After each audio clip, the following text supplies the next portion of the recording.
The webinar will begin in 1 minute.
Welcome, everyone. We are pleased that you have joined us for today's webinar titled Buy-Sell Mistakes Create Estate Tax Problems.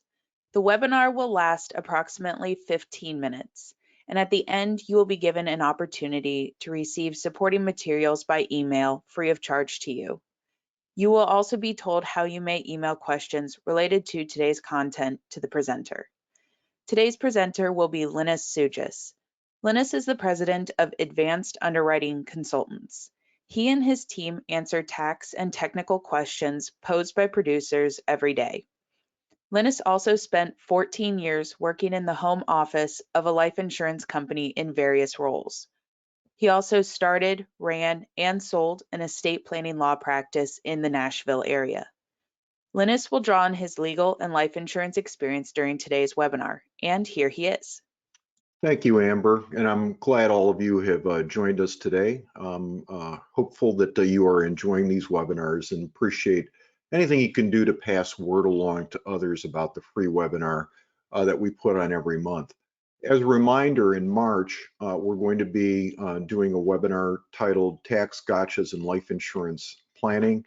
That webinar, like all of our free webinars, are held on the first Wednesday of each month, and so that one will be on March 6th at our usual time, 11 a.m. Central. If you miss a webinar and would like to hear the recording, you may find them on our YouTube channel, and if you're ever confused about how to find that, just give us a yell. We'll be glad to direct you as to how to hear the recording of some of our past content. Before we get started on today's webinar, let's figure out what it is that we'll actually discuss in April. Hard to believe that April is around the corner. Your three choices will be, first of all, an Aretha Franklin estate update. The second possibility is the Section 72T exception to the penalty tax, sometimes also referred to as substantially equal payments.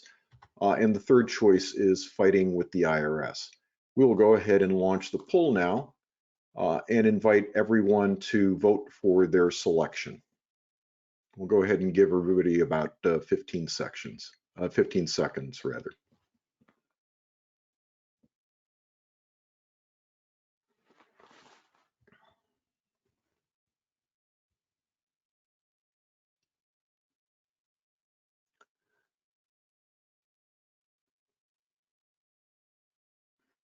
Give another couple seconds for people who haven't yet voted.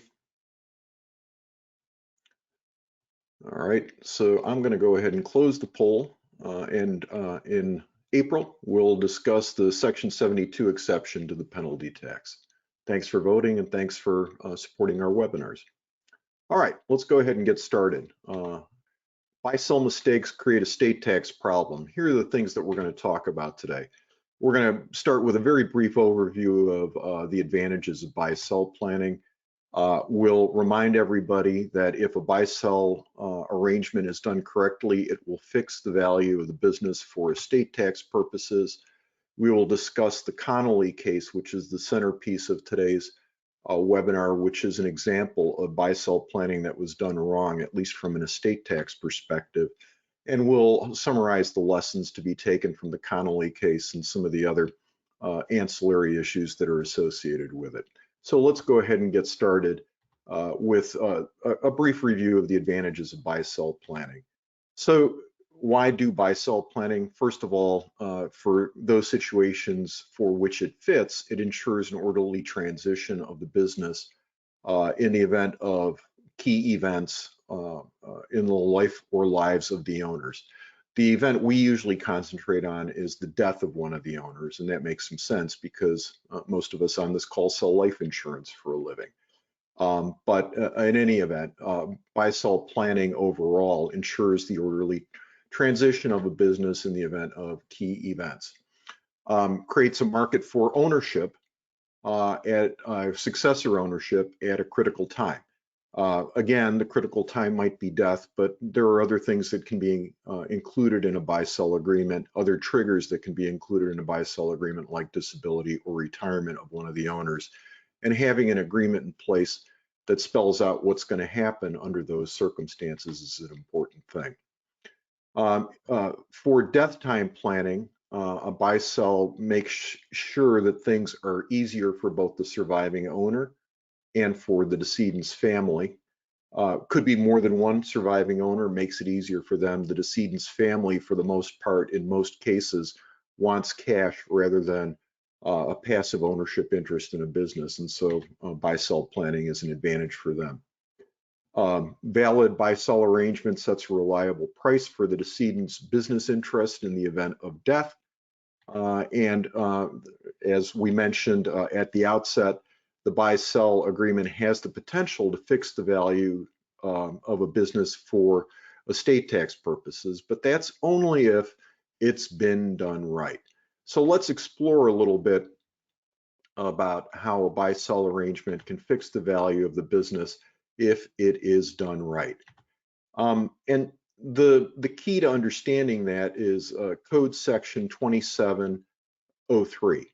And Code Section 2703 does allow a valid buy-sell agreement to fix the price of a business for estate tax purposes. Said in another way, that means that if you've got the right kind of buy-sell agreement, it will convince the IRS that the price that you've set in the buy-sell agreement is the value of the business for estate tax purposes. And that can be really important because if there's an argument with the service over the value of a closely held business, that can really create a lot of expense and a lot of heartache for those who are left behind after one of the business owners dies, particularly if we're dealing with a high net worth person. And so fixing the value of the business for estate tax purposes can be an important thing. What are the requirements set by Code Section 2703 to make a buy-sell agreement's price a price that will fix the value of the business for estate tax purposes? It's a four-part test. First of all, the buy-sell agreement is a real business agreement. Second, it's not a trick. It's not a device to transfer the business for less than a fair price. Third, the agreement doesn't really have unusual terms. It's got terms comparable to those that might be agreed to by other business owners in similar circumstances. And then fourth, and this is an important one for the case we're about to discuss, the buyout price can be determined by the agreement. If those four tests are met, then the IRS is supposed to be convinced by the buy-sell agreement, the buy-sell agreement's price, that's the business's value for estate tax purposes in the estate of a deceased owner. So let's talk about the Connolly case, which is buy-sell planning that was really done wrong. In the Connolly case, Michael and Thomas were the owners of Crown, which is a C corporation. Michael owned a majority interest in the business.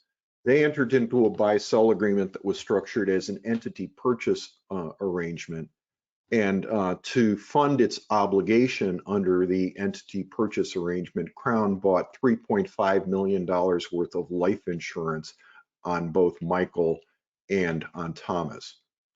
The buy-sell agreement provided that the owners of Crown were going to revisit the buyout price annually, or if they failed to do that, there was going to be a post-death appraisal of the business that involved having more than one appraiser involved. As an aside, Michael and Thomas did not revisit the buyout price annually, and that was a problem, as you'll see in a second. So Michael died in 2013, and Crown collected $3.5 million of death benefit from the insurance policy it owned on his life.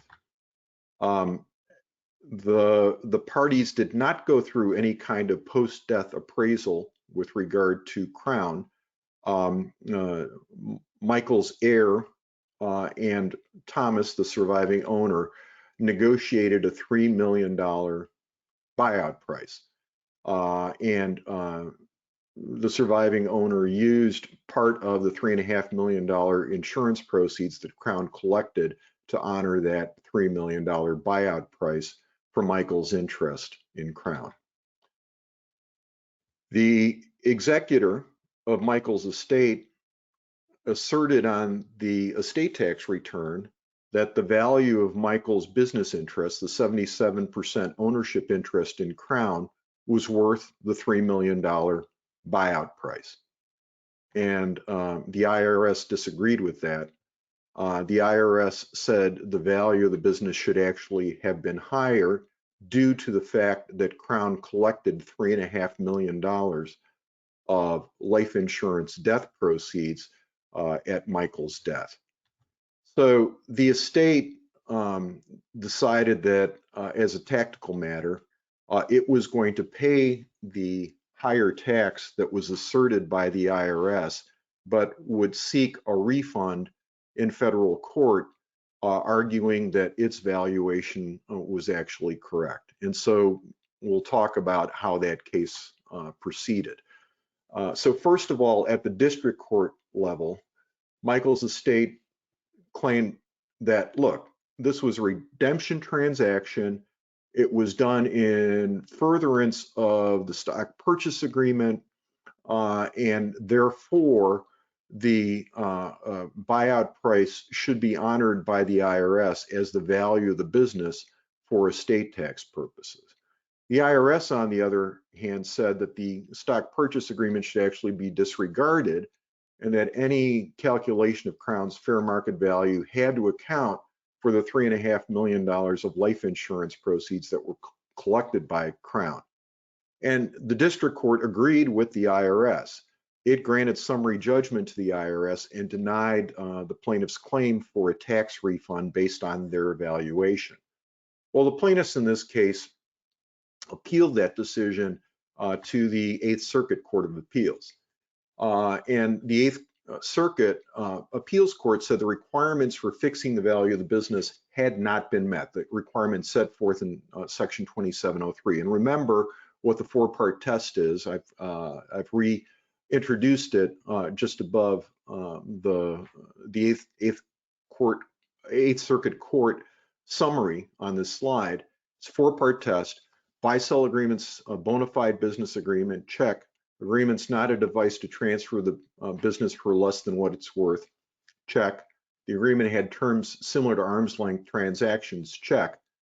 But the fourth test was not met, the court said, Eighth Circuit and the district court. The buyout price could not be determined by the agreement.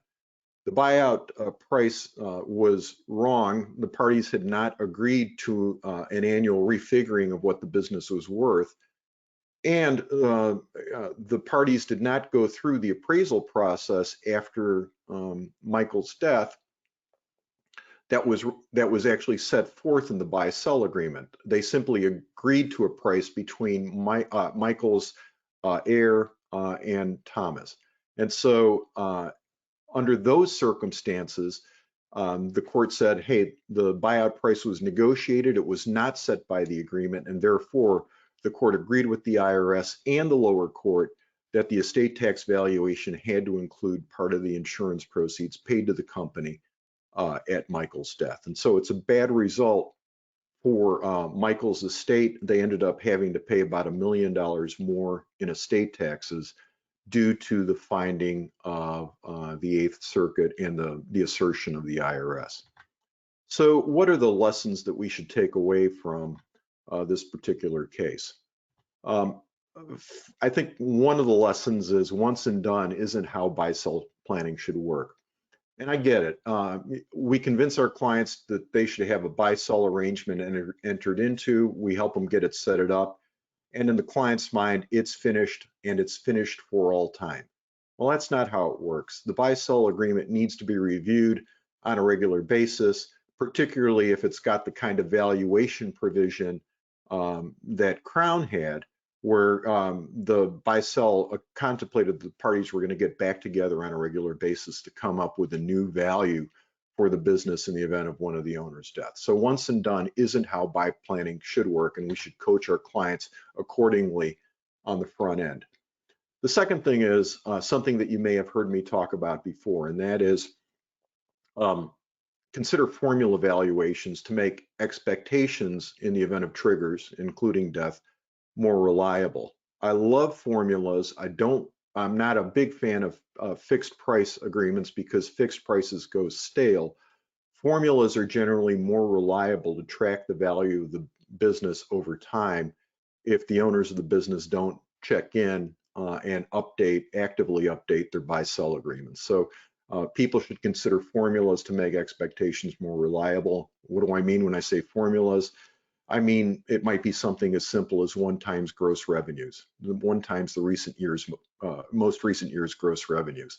Now, that's not going to be a great formula for every kind of business, but it gives you an idea of what a formula buy-sell buyout might say. Employing a team of professionals both during and after the buy-sell process is really important. People that have done it before, people that know what happens in the real world, people that know how to deal with business issues, they should all be involved in the process. And so it gives all of them a chance to check in with the client over time to make sure that what's in place still works. And then the last thing is that life insurance is a great tool, and it was still a positive in this case, even though from my perspective, the parties did screw things up a bit. The parties were certainly better off due to the fact that Crown collected $3.5 million of death proceeds on Michael's life. That gave Crown the ability to negotiate a buyout, a cash sum buyout with Michael's heir. Even though estate taxes still ended up being an issue for Michael's estate, the company wasn't necessarily a party to that. The company was able to put Michael's death behind it and presumably was able to function reliably going forward. And so it was a big positive for life insurance to be available in this case. I just wish the parties were a little bit more careful about how they had set things up. What other lessons? First of all, high net worth business owners should consider the problem of valuing their businesses for estate tax purposes. Properly structured buy-sell agreement can still convince the IRS about the value of a closely held business, this case notwithstanding. And, you know, the Connolly case was perhaps a one-off. It was not structured the right way or administered in a way that was convincing to the service. But when we're working with our clients, we'll know about this case and we can anticipate that and avoid that result on behalf of our clients. So at this point, I'd like to thank you again for joining us today, and I will turn the program back over to Amber to close us out. Amber? Thank you for joining us today. As a reminder, if you would like to receive supporting materials, feel welcome to email us at asktheexpert@advancedunderwriting.com. You may also email questions related to today's webinar. Feel welcome to join us for the next webinar on the first Wednesday of next month, March 6th, at this same time. Next month's webinar will be titled Tax Gotchas in Life Insurance Planning. You can also find an archive of past webinars on our YouTube channel, Advanced Underwriting Consultants. Please subscribe to our channel. It helps us to keep making free webinar content. Today's presentation will be posted on our YouTube channel by the end of this week. Finally, for more information about the services that Advanced Underwriting Consultants offer, including phone consultation and newsletter licensing, feel welcome to contact us at 615-224-1291. That's 615-224-1291. Thanks again and best wishes for continued success.